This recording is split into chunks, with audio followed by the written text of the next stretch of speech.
За прокурорын байгууллагаас Ли Жонг Ёлыг цагдаа хорж шалгах үндслэлтэй хэмээх тайлбарыг өгсөн байна. Тухайлбал өнгөрсөн оны 5 дугаар сард авилгалтай тэмцэх газрынхан Ли Жонг Ёл гихчиг шалгахаар болж байсан. Гэтэл эрүүгийн цагдаагийн газрын эдийн засгийн гэмт хэрэгтэй тэмцэх тасгийнхан шин төмөр зам төслийн ажлыг 2013 оны сүүлээр шалгаж төсөлтөй холбоотой материалуудыг гартаа оруулан авч ийхүү нэр бүхий хүмүүсийг тодорхой хэрэгээр үндэслэн баримтлах болсон юм а. Учир нь түүний балгаас болж Монголын төмөр зам компани асрыг хохирол амсах болоод байгаа тухай мэдээлэл хэвлэл мэдээллийн хэрэгслээр нэг засагдж байсан. Тухайлбал Samsung компани 2008-аас 2009 оны үед концепцийн гэрээгээр Energy Resource Rail компанитай дээрх төслийн ажлыг хийхээр болсон байдаг. Ингээд уг төслийг 2013 оны 5 дугаар сарын 6-ны өдөр Energy Resource Rail компани Samsung-ийн гэрээг Монголын төмөр зам руу шилжүүлж байжээ.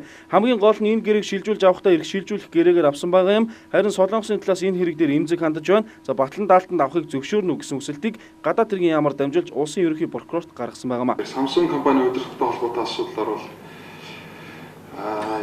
бүгдээр нь Солонгос улс элчин сайдын яамнаас бол гадаад яамд хандаж хүсэл тавьсан. За хүсэлтийг бол бид бас дотоодынхаа байгууллагуудад уламжлаад байна. Эрүүгийн цагдаагийн газрынхан Samsung компани авсан шин төмөр замын төслийн нэг болох 5-7 гашуун сухатын ажлыг дээрх компани захирал Солонгос эрхэм яаж авсан бэ гэдгийг шалгаж үзэхээр 2 жилийн хугацаанд баримт цуглуулж цуглуулсан баримтынхаа үнэн зөвийг шалгаж нэгтлэхээр энэхүү ханцуу шамлан орсон байхаа. Юута 60-араас гараа шилэндээ авч чад байгаа эрх мэдэл бүхий эрхмүүдийн эдсэн уусан гэх хэрэг тун удахгүй үнэн зөвийг хууль хяналтын байгууллагууд шүүгээд өгөх бах. За олон нийтийн дунд Солонгос захирлыг манай хуулийнхан тийм амархан тавиад явуулчихгүй байлгүй дээ гэсэн бор шувуу нисч эхлээд байгаамаа.